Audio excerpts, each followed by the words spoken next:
మీసాల పిల్ల. దాంట్లో మరి చిరంజీవి ఓవర్ గా మేకప్ వేసి యంగ్ పిల్లర్ల చేశారు. యంగ్ కదా, అఫ్ కోర్స్ ఇప్పటికీ చిరుగారు యంగ్. అసలు ఆయన ఏజ్ కి, ఆయన లుక్స్ కి, ఆయన పర్సనాలిటీకి సంబంధమే లేదు.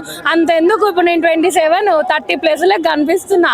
అదే ఆయన ఎంత క్యూట్ ఉండో అది కన్సిడర్ చేయర్రి. సోషల్ మీడియాలో ట్రోల్స్ ఎక్కువ జరుగుతున్నాయి కదా ఎవరి మీద?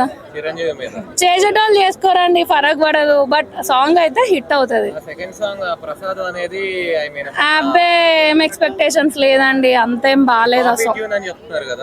చాలా మంది కాపీ కొట్టారు. నేను లిటరలీ చెప్పాలంటే నేను రీల్లో చూసా, సాంగ్ మొత్తం వినలా. ఇది మాత్రం చూసినా కాబట్టి మీసాల పిల్ల అని చెప్పగలుగుతా. అది అసలు నయనతార సెట్ అవ్వలేదండి. ఓపెన్ గా చెప్పాలంటే వాళ్ళిద్దరు కాంబినేషన్ ఏం బాగాలేదు. ఆ ప్లేస్ లో ఇంకా వేరే హీరోయిన్ పెడితే మాత్రం, శ్రీలీలని పెడితే మాత్రం నెక్స్ట్ లెవెల్ ఉంటుండే. కానీ ఇంకా చిన్న పిల్లలు ఎక్కువ ఉంటుండే.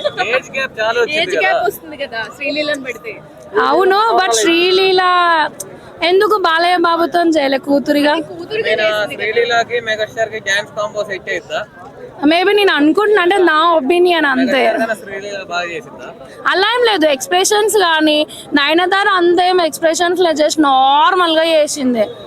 అదే శ్రీలీల అయితే ఇంక ఇచ్చి పాడు. నాకైతే అఖండ 2 మీద చాలా ఉంది ఎక్స్పెక్టేషన్. ఎందుకంటే స్టార్టింగే December 5th రోజు ఫ్యాన్స్ అంటే ఫ్యాన్ ఏం కాదు నేను, ఆయన బాలకృష్ణ అంటే ఒక వైబ్ అంతే. సో డిసప్పాయింట్ చేసి రిలీజ్ చేయకుండా. ఫస్ట్ షో మాత్రం అఖండ 2 పోతా, సెకండ్ షో మాత్రము చిరంజీవి గారు. అంటే అఖండ మూవీ మీద నాకు అంత లెవెల్ ఎక్స్పెక్టేషన్స్ ఉన్నాయి, సో అందుకు.